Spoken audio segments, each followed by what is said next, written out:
우리 형제들만 오른손을 들고, 우리 어린이들도 형제들, 남자 어린이들 오른손을 딱 들고, 이렇게 하겠습니다. 저를 따라하십시오. 큰 목소리로. 주님, 제가 아버지입니다. 아버지가 다 될 거니까 우리 남자들 다 들어요. 주님, 제가 아버지입니다. 내리시고, 우리 자매분들만, 우리 여자 어린이들도 다 손을 높이 들고 따라합시다. 주님, 제가 어머니입니다. 주님, 제가 어머니입니다. 내리시고, 아버지 학교, 어머니 학교 온 여러분들 환영합니다. 저는 아버지 학교를 통해서 이 고백을 할 때 몇 가지 생각들을 하게 되었는데, 아버지 학교 하셨던 분들은 다 어머니 학교 다 아실 겁니다. 주님, 제가 아버지입니다. 아버지가 어떤 사람인지, 그리고 아버지의 역할이 어떤 역할인지, 책임이 어떤 것인지, 그리고 내가 오늘 진짜 아버지로 살고 있는지를 스스로 물어보는 고백이죠. 그러면 우리 다시 한번 다 같이 드리겠습니다. 우리 세네갈 팀도 다 드시고 저를 따라 주십시오. 주님, 제가 복음의 증인입니다. 주님, 제가 복음의 증인입니다. 우리 영어로 하겠습니다. 따라 하십시오. 영어로. 세네갈 팀 들고 있고, Lord, I am witness. 네, 할렐루야. 네, 우리 세네갈 팀이 따라하라고 하셨는데 다 따라하셨네요, 영어를. 제가 통역 없이 얘기했습니다. 한국 기독교 순교자 박물관 기념관에 우리 청년들과 수련회 때 방문한 적이 있습니다. 용인에 있는 기독교 순교자 박물관에 가면 3층짜리 건물에 한 층에 120명의 이 땅의 한국에서 복음을 위해 살았고 복음 때문에 순교했던 120명의 사진들이 쫙 걸려져 있습니다. 그리고 그 사진의 맨 마지막에 가면 방문한 사람들이 거울 앞에 딱 섭니다. 거울 앞에 서면 거울 속에 자기가 비춰지고 그 거울 위에 어떻게 써 있냐면 나는 순교자 이렇게 써 있습니다. 나는 순교자, 나는 복음의 증인. 이 고백은 내가 오늘 어떻게 살아가야 될지를 우리에게 알려주죠. 오늘 본문은 베드로와 사도들이 당시 종교 지도자들이었던 대제사장과 사두개인들에 의해서 몇 번에 걸치 붙잡히는 장면이 나옵니다. 사도행전은 성령행전이라기도 하지만 어떻게 보면 핍박행전, 고난행전 이렇게 불려도 틀린 말이 아닐 것 같습니다. 복음과 함께 살아가는 수많은 제자들이 계속 핍박과 고난을 당하는 장면들이 계속 나타나고 있습니다. 그 핍박을 받는 이유 중에 제자들이 예수님의 이름으로 가르치고 행하는 것도 종교 지도자들한테 걸림돌이었지만 이 제자들이 행하는 기사와 표적, 그리고 많은 사람들이 이 대제사장 종교 지도자들을 따르기보다는 이제는 예수님을 전하는 제자들을 따라다니는 그런 모습을 보면서 이들이 시기심과 질투함과 자신들의 권위, 종교적 위상의 손실 때문에 이 제자들을 핍박하기 시작합니다. 사도행전 5장은 아나니아와 삽비라가 하나님을 속이고 돈을 감춘 사건을 통해서 공동체로부터 큰 죄를 받고 엄중한 처벌을 받게 됩니다. 그리고 나서 12절, 16절까지 사도들의 손에 의해서 수많은 표적과 기사가 나타나고 수많은 사람들이 제자들을, 사도들을 따르게 됩니다. 그리고 오늘 본문에 나타나는 이야기 가운데 이제 사도들, 제자들이 핍박을 받는 사건이 나옵니다. 핍박과 고난 속에서 오늘 본문 마지막 32절에 사도들은 이렇게 고백하죠. 32절 함께 읽어보겠습니다. 32절입니다. 우리는 이 일의 증인이요 하나님이 자기에게 순종하는 사람들에게 주신 성령도 그러하니라 하더라. 우리는 이 모든 일의 증인입니다.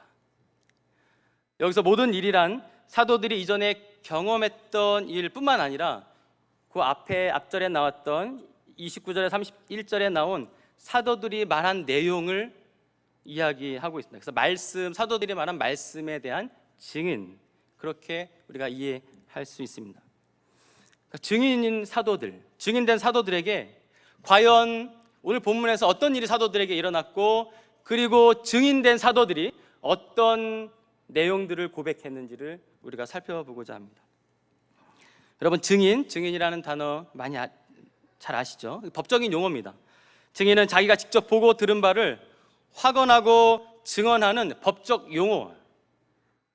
용어로 사용된 이 증인, 오늘 이 사도들이 증인이라는 고백을 하죠. 첫 번째는 이 증인은 고난과 박해 속에서도 하나님의 도우심을 받는 삶이라고 말씀을 우리에게 보여줍니다. 17절, 18절을 함께 읽겠습니다. 17, 18절입니다.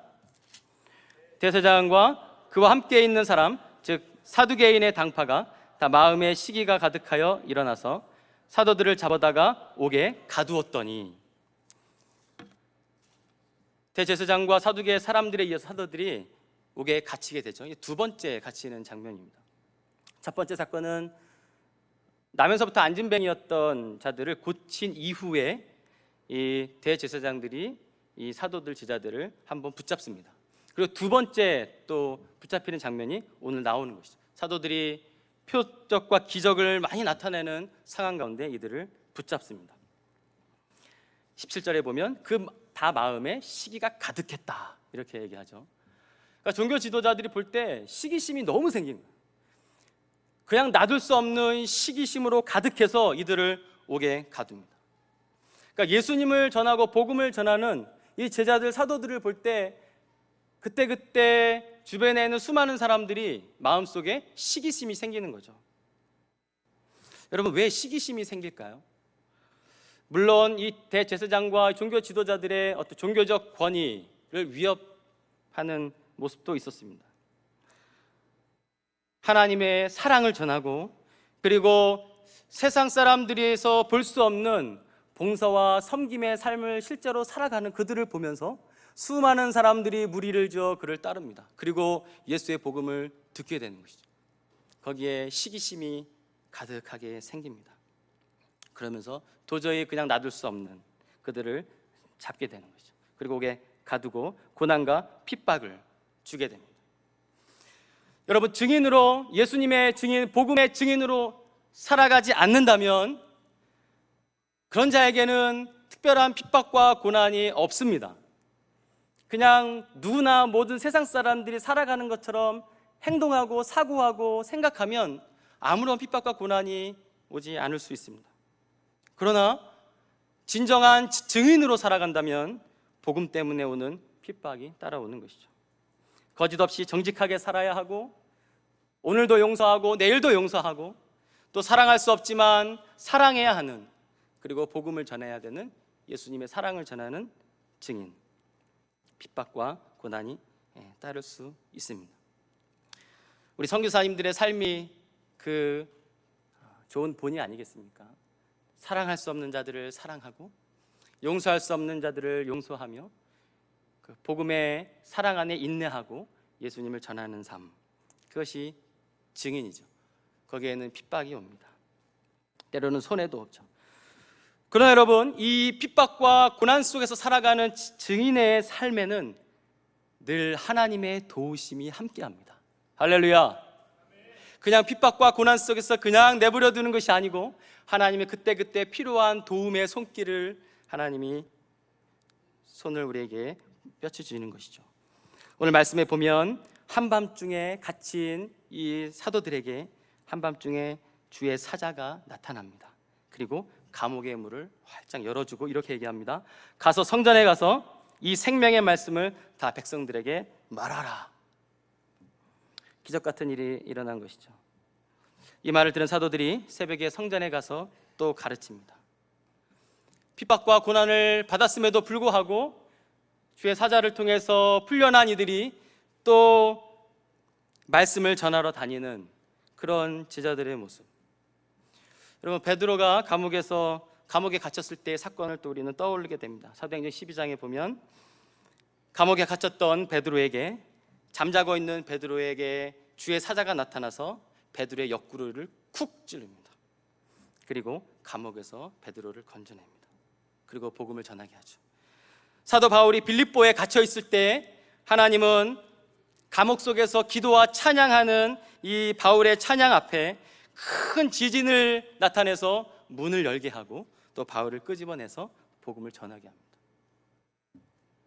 성도 여러분, 복음의 증인으로 살아가는 삶에는 고난과 핍박이 옵니다. 그러나 그 삶에 하나님의 늘 도우시는 손길들이 있습니다. 그래서 고난과 핍박 속에서도 복음 전파가 멈추지 않는 놀라운 일들이 일어나게 되는 것이죠. 하나님은 어떤 방법을 써서라도 복음을 전하는 일에 간섭하십니다. 감옥으로부터 사도들을 빼내고 그리고 복음을 전하게 하십니다. 종교 지도자들이 이들을 다시 잡아 공회 앞에 세우고 또 죽이려고 합니다. 그 과정에서 사도들은 그 앞에서도 복음을 전하죠. 복음을 전하는 과정을 보면 하나님의 놀라운 개입이 있는 것을 보게 됩니다. 33절 이후에 등장하는 한 사람을 우리가 보게 되는데, 당시 사람들에게 매우 덕망이 좋고 존경받는 바리새인 율법 교사였던 가멜리엘입니다. 우리 38절 39절을 함께 읽겠습니다. 38절 39절입니다. 이제 내가 너희에게 말하노니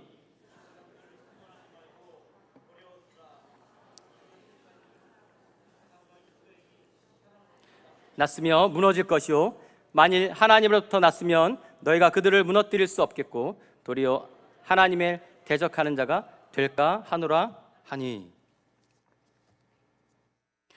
하나님이 하시는 것이기 때문에 하나님이 알아서 처리할 것이다. 그냥 놔둬라. 이전에 드다가 일어나서 자기를 위대한 인물이라고 선전하면서 약 400명이나 되는 사람들이 그를 따랐는데, 그러나 그는 결국 죽임을 당하고 그를 따르던 사람들도 모두 다 흩어지고 말았다. 그냥 놔둬라. 그 뒤에 인구조사할 때 갈릴리 사람 유다가 일어나서 백성을 꾀해서 자기 뒤를 따라 반란을 일으키게 한 일이 있어. 그러나 그도 죽고 그를 따르던 사람도 다 흩어지고 말았어. 그냥 놔둡시다. 건들지 맙시다. 그러면서 이 갇혀 있었던 사도들이 풀려납니다. 놀라운 하나님의 도우심의 손길이 있는 것이죠. 핍박과 고난 속에 있었지만 그럼에도 하나님은 율법 교사를 통해서 이들을 풀려나게 하고 복음을 계속 전하는 것이죠. 그래서 41절에 보면 풀려난 사도들이 그 이름을 위하여 능욕받는 일에 합당한 자로 여김을 기뻐하면서 공회 앞을 떠난다. 자기의 핍박과 고난을 기뻐했던 사도들, 하나님의 도우심의 손길을 경험한 우리 사도들의 삶입니다. 성도 여러분, 복음의 증인은 고난과 핍박이 오지만 이내 예수님의 도우심을 통해서 여전히 복음을 증거할 수 있는 기회를 하나님께서 계속 부어주십니다. 고난 속에 있습니까? 핍박 속에 있습니까? 여러분, 낙심하지 마십시오. 그 속에서도 하나님의 도움의 손길이 우리 가운데 미칠 것입니다. 그래서 우리를 끄집어내시고 여전히 하나님의 말씀이 증거될 수 있도록 우리를 인도해 가고 계시는 것입니다. 이것이 증인의 삶입니다. 두 번째는 증인은 하나님께 복종하는 자라고 우리에게 말씀하고 있습니다. 잡혀온 사도들에게 대제사장이 이렇게 묻습니다. 27절, 29절을 함께 읽겠습니다. 27, 29절입니다. 그들을 끌어다가 공회 앞에 세우니 대제사장이 물어 이르되 우리가 이 이름으로 사람을 가르치지 말라고 언금하였을 때 너희가 너희 가르침을 예루살렘에 가득하게 하니 이 사람의 피를 우리에게로 돌리고자 함이로다. 베드로와 사도들이 대답하여 이르되 사람보다 하나님께 순종하는 것이 마땅하니라. 아멘. 베드로와 사도들이 이야기하죠. 사람에게 복종하는 것보다 하나님께 복종하는 것이 마땅하다. 증인의 삶은, 복음의 증인은 결코 사람에게 복종하지 않습니다. 오직 하나님께만 복종하며 순종하는 자가 복음의 증인입니다. 그래서 언제나 이 증인에게는 모든 시선과 생각이 하나님을 향하고 있는 것이죠. 증인의 삶은 늘 하나님 편에서 생각하고 하나님 편에서 행동하는 자들입니다. 여러분, 우리가 일상에서 살면서 많은 유혹들을 경험하죠.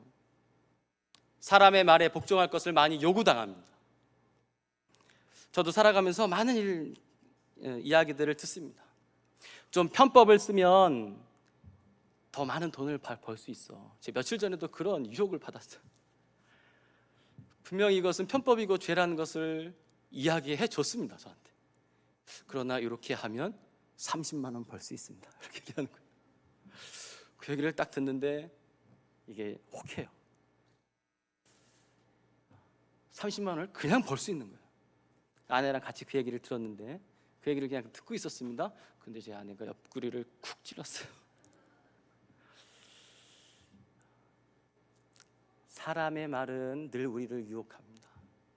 그러나 증인은, 왜냐하면 그 사람과 이야기할 때 제가 강도사라는 걸 얘기했거든요. 강도사까지 다 밝혔는데 이 편법에 오케이를 하면 이 사람이 어떻게 생각했을까?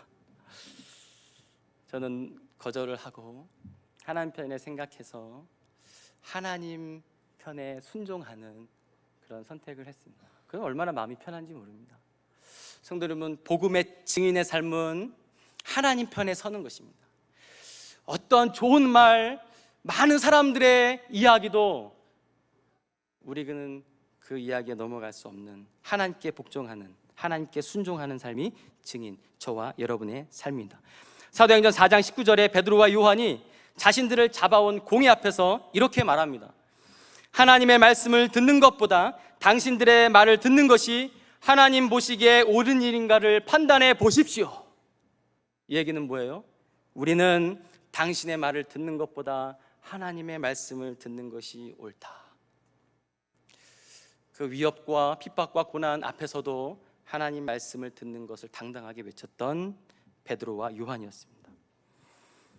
하나님의 말씀을 최우선으로 살아가는 자가 증인의 삶입니다. 어떠한 압박과 협박 속에서도 오직 하나님의 말씀에만 순종하는 삶, 그것이 복음의 증인입니다. 그런 자들이 되기를 소망합니다. 성도 여러분, 사람에게 순종하지 마시고 하나님께 순종하십시오. 이것이 우리의 삶의 기준입니다. 이제 세 번째는, 증인은 복음을 전하는 자가 증인입니다. 20절을 같이 읽어보겠습니다. 20절입니다. 20절 읽겠습니다. 가서 성전에 서서 이 생명의 말씀을 다 백성에게 말하라. 아멘. 이 생명의 말씀을 남김없이 백성들에게 다 말하라. 감옥 속에 있었던 이 제자들을 하나님이 끄집어내셔서 이제 사람들에게 가서 생명의 말씀을 전해라. 이 생명의 말씀 무엇을 의미합니까? 어둠과 죽음의 사망 권세를 깨뜨리고 영원한 빛 가운데 오신 예수 그리스도의 그 생명을 전해라. 말하라. 생명을 주신 그분의 이야기를 말하라. 이야기하라. 복음을 전하라는 말씀입니다. 30절, 31절에 제자들은 이렇게 얘기했습니다. 너희가 나무에 달아 죽인 예수를 우리 조상의 하나님이 살리시고 이스라엘에게 회개함과 제사함을 주시려고 그를 오른손으로 높이사 임금과 구주로 삼으셨느니라. 증인은 예수 그리스도 이 복음을 전하는 자들입니다. 이스라엘에게 회개와 제사함을 주시고 생명을 주시려고 하나님은 자신의 아들 예수 그리스도를 십자가에 죽게 하셨고 부활의 권능으로 다시 살리셨습니다. 이 소식을 전하는 자가 증인입니다. 할렐루야. 여러분, 복음의 증인입니까? 복음을 전하고 계십니까? 이 복음이 우리의 입술을 통해서 전해지지 않는다면 우리는 증인의 삶을 살고 있지 않은 것입니다. 예수님을 전하지 않는 삶은 진정한 복음의 증인이 아닙니다. 증인은 주님이 주신 생명만 누리며 살아가는 자가 아니라 가서 이 생명의 말씀을 전하는 자가 증인입니다. 전하고 또 전하는 자. 그래서 우리 세네갈 팀이 정말 그 증인 아닙니까? 복음을 전하고 또 예수님을 전하는, 때론 어려움 속에서도 거침없이 주의 복음, 예수 그리스도의 십자가를 전하는, 그것이 증인의 삶입니다.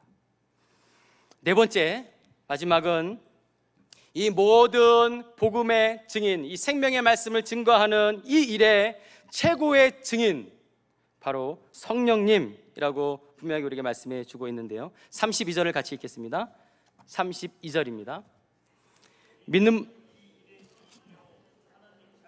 순종하는 사람들에게 주신 성령도 그러하니라 하더라. 아멘. 이 복음의 사도들이 증인이라는 말은 자신들은 이 일을 경험했던 자, 그리고 사람의 말이 아닌 하나님의 말씀에 순종하는 자, 예수 그리스도를 전하는 자, 이것이 증인이라고, 그리고 본인들의 삶이라고 얘기했습니다. 이 모든 것을 당연하고 마땅하다는 것을 증언하는 최고의 증인이 바로 성령님이 우리와 함께 하시기 때문에 그렇습니다. 예전에 한 후배가 저에게 이런 이야기를 했습니다. 제가 지금 간절히 하나님 앞에 기도하는 제목이 있는데 그 기도 제목은 정말 제가 증인으로 살고 싶어요, 이렇게 얘기하더라고요. 제가 오늘도 정말 증인된 삶을 살고 싶다고 그렇게 이야기하는 얘기를 들었습니다. 성도 여러분, 증인된 삶을 가능하게 하시는 그 분명한 힘이 있는데 그것은 우리 가운데 성령님이 함께 계시기 때문에 그렇습니다. 우리가 연약해서 못할 것도 아니요, 우리와 함께 하시는 성령으로 말미암아 우리가 복음의 증인으로 우리 살아갈 수 있다는 것입니다. 하나님께서 자기에게 복종하는 사람들에게 주신 성령도 증인이십니다. 우리가 복음을 경험하고 예수일 때 증인이 되어 세상 속에 보냄받은 자라는 사실, 복음을 전하는 자라는 분명한 사실을 바로 성령님께서 우리에게 알려주고 계십니다. 우리 성경학교, 여기 있는 우리 친구들이 성경학교 마쳤는데요, 성경학교 주제가, 우리 어린이들 성경학교 주제 한번 외쳐볼까요? 다 같이 외쳐보겠습니다. 성경학교 주제 시작. 와, 우리 성령님입니다. 우리 어린이들이 배웠던 성령님은요, 성령님이 우리와 함께 하십니다. 성령님이 나에게 선물과 은사를 주십니다. 성령님이 나에게 능력을 주십니다. 할렐루야. 이것을 우리 어린이들이 배웠어요. 그래서 우리 어린이들이 믿어요. 성령으로 말미암아 모든 복음을 증거할 수 있는 능력을 주십니다. 이것이 성령께서 가능하게 하시는 거예요. 여러분, 성령을 통해서 우리는 증인으로 살아갈 수가 있습니다. 사도행전 1장 8절 예수님이 말씀하셨어요. 오직 성령이 너희 가운데 임하시면 너희가 권능을 받고 예루살렘과 온 유대와 사마리아 땅끝까지 내 증인이 되리라. 오늘 말씀에 이 말씀이 실제로 나는 증인입니다 라고 사도들의 삶에 이루어졌습니다. 성령으로 말미암아 증인으로 살아갈 수가 있습니다. 사랑하는 성도 여러분, 우리는 복음의 증인입니다. 할렐루야. 우리 다시 한번 외쳐봅시다. 주님, 제가 복음의 증인입니다. 가슴에 손을 얹고, 주님, 제가 복음의 증인입니다. 다시 한번 외칩시다. 주님, 제가 예수의 증인입니다. 할렐루야. 기도하겠습니다. 하나님 아버지,